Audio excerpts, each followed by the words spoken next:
Halo semuanya, kembali lagi di vlog gue. Dan dalam vlog kali ini gue mau bahas soal speedometernya dari Kawasaki ZX25RR. Karena menurut gue ini worth it banget untuk kalian tahu. Soalnya udah tricky banget, udah kompleks banget soal speedometernya. Yang dimana di kelas 250cc dia adalah pionir yang memiliki TFT color screen. Gimana detailnya? Kalian tonton aja videonya sampai habis.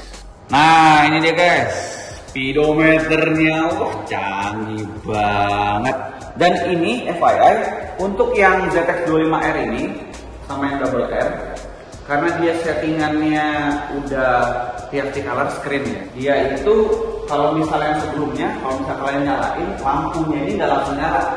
Kalau mau nyala harus di starter dulu. Sedangkan kalau misalnya yang model ini yang sudah pakai TFT color screen, jadi ketika kalian nyalain itu belum di starter, lampu depannya sudah nyala. Jadi kalian jangan lupa itu. Karena power itu langsung dari akinya ya. Jadi kalau misalnya kalian nyalain gitu doang buat otak-atik speedometer, ya kalian jangan lupa soal lampunya ini karena pasti lebih banyak memakan daya dari baterai akinya. Oke, kita fokus lagi ke area speedometer ya. Jadi apa aja sih perbedaannya gitu ya? Jika misalnya sendiri, ini kalau misalnya kalian lihat dari stangnya, itu dia sama aja, pada dasarnya sama aja, nggak ada perubahan. Nah, tapi settingan TFT color screen ini nih yang benar-benar beda. Oke, nih mungkin mau lihat lebih dekat.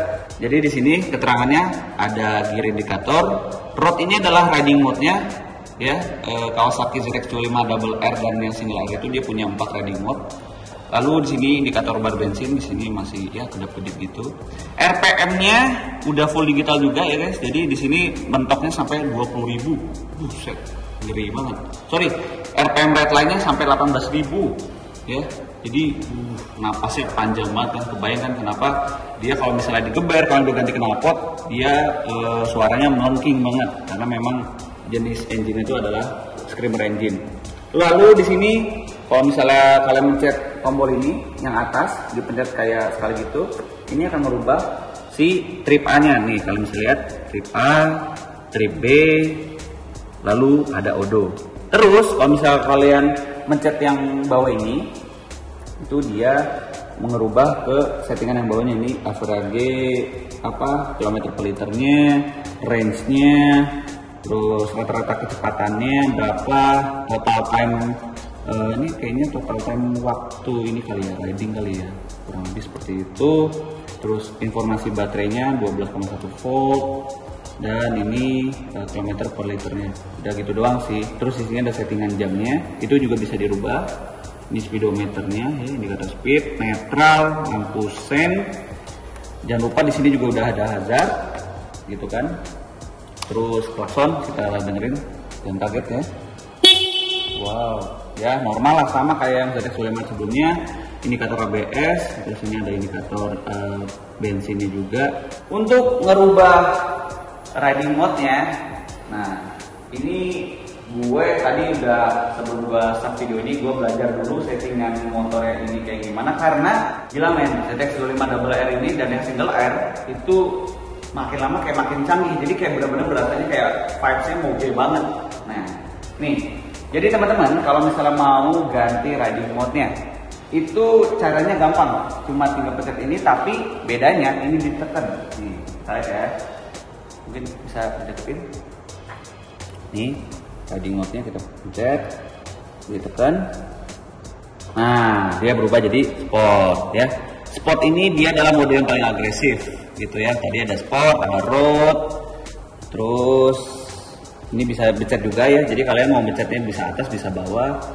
Kita pencet lagi, ada mode rain yang dimana dia modenya ini lebih ke mode nyantai ya. Mungkin kalau teman-teman boncengan pakai mode rain ini cocok, jadi boncengan nggak kaget. Lalu yang terakhir ada mode rider nih, kalian bisa lihat. Untuk mode rider sendiri ya, untuk mode rider sendiri dia itu settingan powernya sama KTRC nya bisa di setting sendiri, karena pada dasar yang motor ini selain punya riding mode dia ada traction controlnya. Nah untuk KTRT-nya itu adalah Kawasaki Traction Control, ini bisa kita setting guys. Caranya gimana? Begitu juga dengan yang power ya. Ini caranya gampang banget. Mencet select. Nah setelah mencet select, di sini akan kedap-kedip Nah kalau misalnya mau diganti, tinggal mencet yang ini aja. Mau yang F itu full, yang L itu low, gitu ya. Tuh. Dan cuma 2 doang, nggak ada yang M, medium tuh nggak ada. Kalau misalnya kalian udah cocok nih, oke, gue mau yang power F nih, settingannya mau power F. Kita rubah lagi ke traction control. Nah, dia akan kedap-kedip, sama KTRT-nya bisa disetting. Ada off, sorry berarti ke bawah. Ada off, ada 1, ada 2, ada 3. Oke, jadi ada 4 settingan. Jadi kurang lebih sebenarnya sama kayak ZX 25R yang sebelumnya ya guys. Kalau yang 3 itu dia traction controlnya paling tinggi, jadi dijamin motor kalian gak akan sulit gitu ya.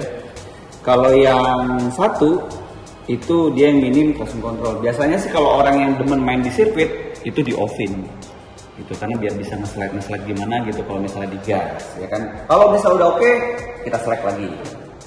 Ini balikin lagi ke mode standar. Nah, kalau misalnya udah nggak kedap-kedip, berarti settingan rider ini sudah tersetting. Ya pada dasarnya memang kalau mode riding mode itu adalah settingan suka-suka si ridernya. Selebihnya itu kayak settingan preset lah. Jadi untuk yang powernya itu nggak bisa disetting, settingannya udah dari sononya, dari ECU-nya. Begitu juga dengan traction control. Dan ada lagi settingan yang benar-benar berasa kayak mobil banget. Ini kan speedometernya di sini ada 2 tombol. Nah kalau misalnya ini kebetulan kan backgroundnya gelap ya. Kalau misalnya kalian mau rubah itu bisa. Nih, mencet yang ini, ditekan lama. Wow, jadi mode putih gini backgroundnya. Nah kalau mode ini sebenarnya cocok banget kalau misalnya dipakai malam hari ya menurut gua, atau siang hari bahkan. Siang hari kali ya? Siang ya. Siang hari ini jadi benar-benar kelihatan banget. Kalian benar-benar akan ternotis dah sama si layar warna putih gini. Terus kalau mau dirubah lagi ke hitam, dark mode gitu ya. Nah ini juga bisa. Jadi cuma ada 2 settingan. Nah lalu berikutnya kita kembali lagi ke settingan yang mungkin lebih complicated lagi, lebih rumit. Kita pencet 2 ini, ditekan lama. Wah, makan tuh. Buset, udah bener-bener kayak moge banget nih. Mogenya Kawasaki terutama ya. Nih, jadi kalau misalnya mencet ini itu kayak pilihan flag, kalian mau pilih yang mana gitu kan.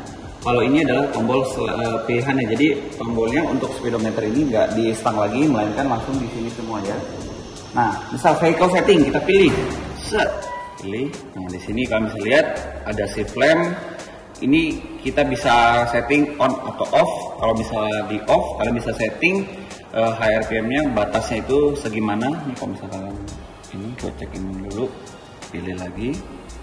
Nah ini ya, ini bisa disetting semua nih. Kalau jadi tiap ininya, tiap gearnya limitnya itu di RPM berapa, ini bisa disetting di sini.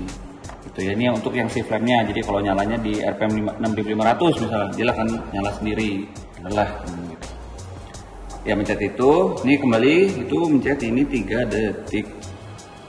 Jadi dipilih dulu. Nah benar kan? Oke.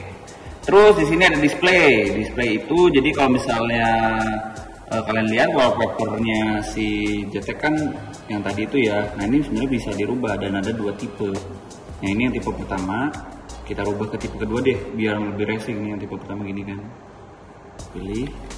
Nah ini tipe kedua, mode balap. Brightness-nya juga bisa disetting. Ini kedua ini paling tinggi ya. Jadi kita balik lagi. Dead end clock kalian bisa setting sendiri. Ini buat previewnya aja gitu ya, kalian bisa setting sendiri. Oke, service juga nih nanti juga apa bisa disetting sendiri juga.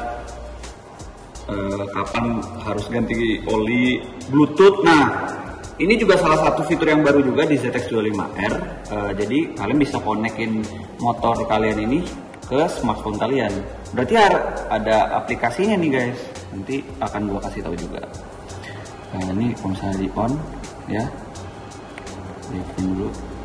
Ini pairing, regulatory. Ini apa nih regulatory? Wow, itulah intinya ya.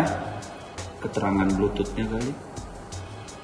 Kita kembali lagi dan units ini untuk speed bisa kalian per H atau kilometer per jam, tapi bisa juga disetting ke mph gitu ya, karena kita di Indonesia kmh ya udah kmh. Full mileage-nya juga sama, miles per galon gitu-gitu, temperatur Celsius atau Fahrenheit ya gitu-gitu deh, intinya lebih ke satuannya aja. Dan udah sih basicnya. Ada menu tersembunyi di sini kayak Moge-nya ya, kayak kakak-kakaknya kayak Z900. Dan kalau misalnya mau kembali lagi ke menu pertama, ini tinggal dipencet lagi, dua-duanya tahan lama. Kembali ke ini tuh ya, wallpaper-nya jadi keren ya, dan mode balap banget ini tuh, kayak ZX10 lah kurang lebih, karena memang ZX25RR ini kiblatnya udah ZX10R gitu ya, lebih racing. Nanti bisa putih juga nih. Bisa sih, harusnya bisa putih juga nih. Tuh. Oh iya bener. Wih, cakep sih. Iya bener. Yang pertama guys, TFT color screen di kelas 250 cc. Buset, kan main kan. Nah, tuh dia. Wah, mantep ya guys. Asli. Jadi itulah ya kurang lebih untuk penjelasan speedometer. Ini dia guys untuk aplikasi radiologi supaya nanti bisa terhubung ke motornya ZX25RR ini. Ini pas dibuka nih adalah tampilan pertama yang keluar ya. Ini belum gua setting lagi. Dan ini sebenarnya berlaku untuk semua motor sih, semua motor Moge yang udah menggunakan TFT color screen Kawasaki punya gitu. Nah, ini kita skip dulu di step. Ya layaknya aplikasi pada umumnya aja. Ini dia guys, kalau misalnya udah segala macamnya di setting ya, dari daftar akun segala macamnya, ini ada vehicle information. Jadi sebenarnya yang pertama tuh harus dikonekin dulu nih, dikonekinnya di sini add new vehicle gitu kan. Terus nanti di sini di bluetoothnya dinyalain. Nah kalau misalnya udah dinyalain segala macamnya, udah di setting, baru deh di sini informasi soal motornya dari total time riding, odometer, range, terus tripnya, fuel indikator, segala ininya itu langsung muncul di sini. Terus juga ternyata ada riding lognya. Berarti untuk motor ini yang sudah menggunakan TFT color screen ini bisa kedetek data GPS-nya juga guys. Gila, canggih banget ya. Tuh. Ini ada tutorialnya cara masangnya. Dan ini tuning kompatibelnya nih baru untuk Ninja H2SX versi ZH2. Dan kalau untuk ZX25R ya dia karena memang kan entry levelnya sport bike Kawasaki yang segmen 4 silinder 250 cc, jadi di sini belum belum ada, tapi unos mana tahu ada di sini bisa di setup tuningnya gitu kan. Dan ya ini sebenarnya salah satu fitur yang menurut gua sih bisa dibilang untuk kelas sport bike yang bisa connect smartphone menggunakan aplikasi langsung dari pabrikannya gitu ya. Gua rasa ZX25R ini juga yang salah satu yang pertama gitu ya, karena selain udah TFT color screen yang pertama, terus juga fitur-fitur kayak adjustable ini ya, adjustable suspensi sama shock belakang juga full adjustable lagi. Ini apalagi ini kan ZX10R punya, gua rasa sih yang benar-benar proper banget bisa adjustable ya ZX25R ini juga nih yang pertama. Sorry, double R ya, karena mulut gua kadang suka ngomongnya ZX25R biasa, tapi konotasinya sebenarnya ke ZX25R.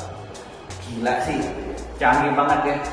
Ya, jadi kurang lebih seperti itu aja untuk informasi speedometer terbaru TFT color screen-nya dari Kawasaki ZX25RR. Dan gimana menurut kalian? Kalau misal kalian punya opini, jangan lupa untuk komen di kolom komentar di bawah. Dan kalau begitu jangan lupa like, comment, share, dan subscribe. Sampai jumpa di video berikutnya. Bye. Peace.